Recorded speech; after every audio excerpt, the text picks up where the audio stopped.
Let's talk about Homelander vs Naruto. I know the ninja fanboys are sprinting towards the comment section to yell at me, but hear me out. We already know that as far as the masses are concerned, Homelander is very powerful, but only inside of his own verse. It's hard to say anyone can deny that Homelander is the strongest man on his version of Earth, capable of turning fully grown men into piles of mincemeat and even throwing a freaking jet plane casually with one hand. As much as people like to downplay Homelander using his feats from both the comic and show, it's definitely easy to argue that he is a formidable threat for at the very least street level superhero characters like Naruto or Spider-Man. Now, that part about Naruto being city level was obviously bait, but I'd argue that the most damage output we can definitively say Homelander is capable of is city level, as when threatening to use his full power while talking to Starlight, Homelander threatens to literally wipe New York off the map in an instant. I'll just wipe New York off the fucking map.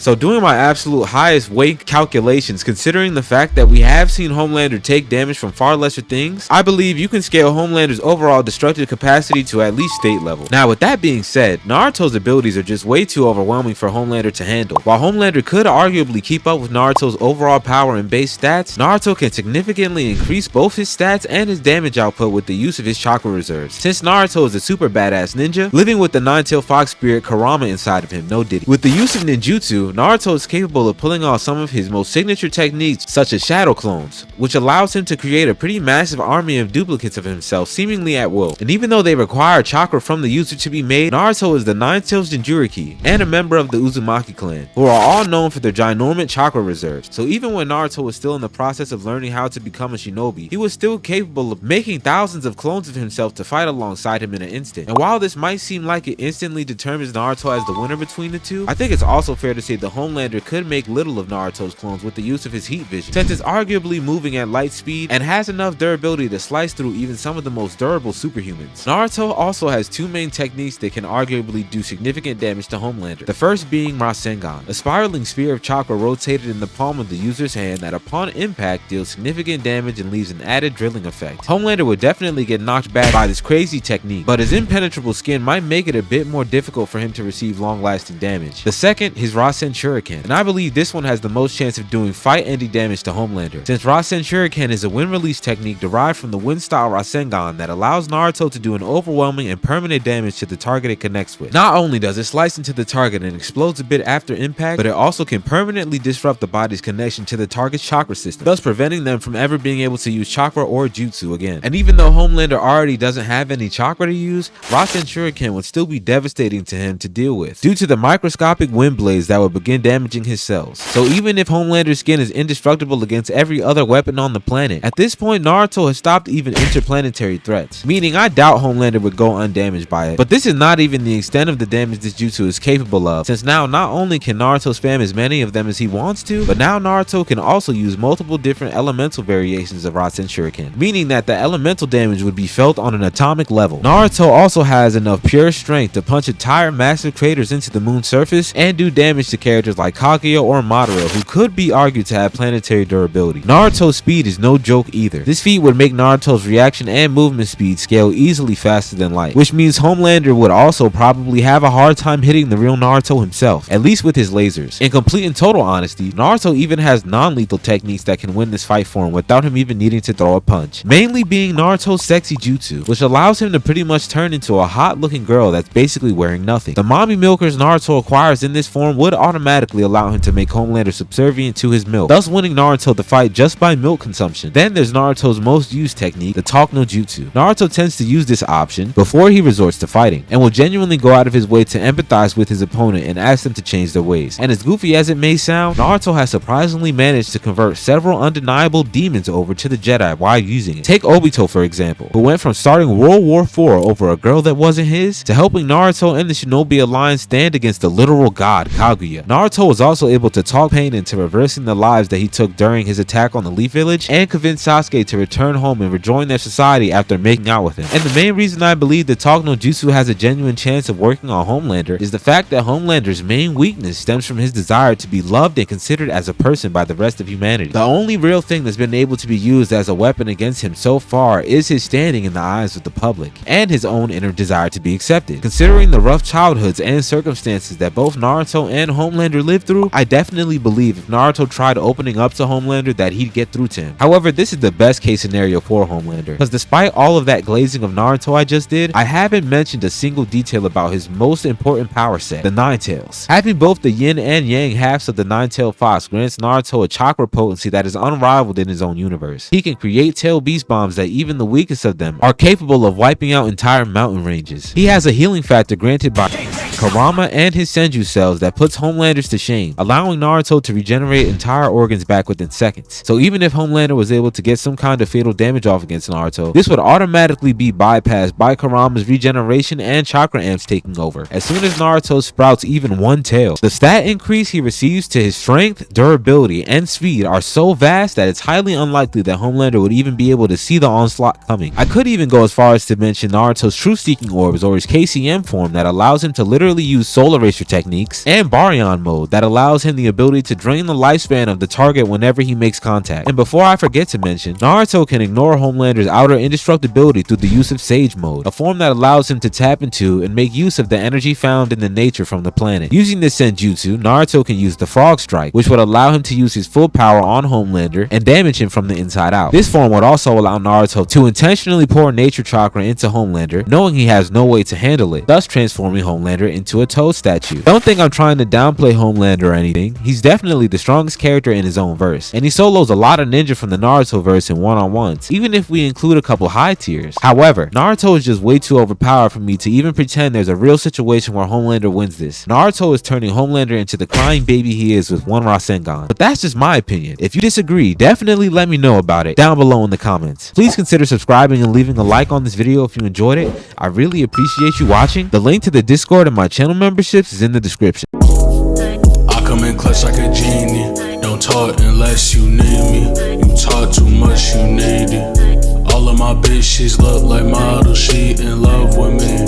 When we link, it's flashing lights and cameras.